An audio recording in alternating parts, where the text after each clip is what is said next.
কেঁচা আমৰ এটি টেঙা মিঠা আচাৰৰ ৰেচিপিৰ সৈতে মই বনশ্ৰী কোচ ধেমাজি ইউটিউব চেনেলৰ অন্য এটি ভিডিঅ'লৈ আপোনালোক সকলোকে স্বাগতম জনাইছোঁ।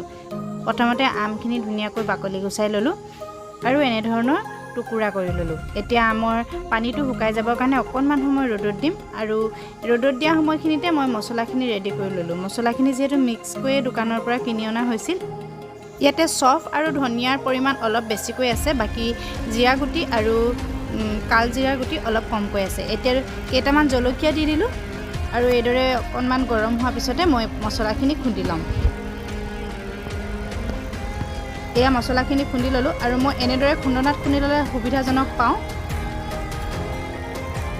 তেল যিহেতু গৰম হ'বলৈ দিয়ে থৈছিলোঁ, গতিকে আমকেইটুকুৰাও দি দিলোঁ আৰু এতিয়া আমকেইটুকুৰা ধুনীয়াকৈ ভাজি ল'ম।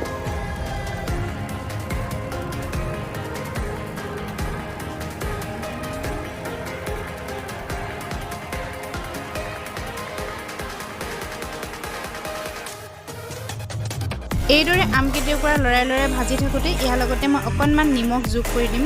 তেতিয়া সোৱাদটো বেলেঞ্চ হ'বলৈ ভাল হয়, সেইবাবে অকণমানহে নিমখ দিছোঁ দেই।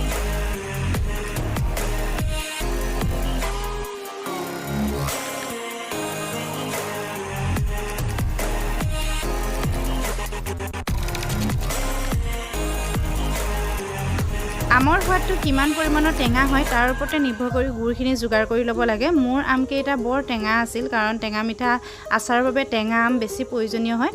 সেইকাৰণে মই অকণমান গুড় বেছিকৈ লৈছোঁ। আপোনালোকে আপোনালোকৰ সোৱাদ অনুসৰি যোগাৰ কৰি ল'ব পাৰে। এতিয়া মই গুড়খিনি ভাঙি দি দিছোঁ। যিহেতু আমখিনি সিজি গ'ল, গতিকে গুড়খিনি এনেদৰে দি দিছোঁ। এতিয়া গুড়খিনি পাক হোৱালৈকে লৰাই থাকিম।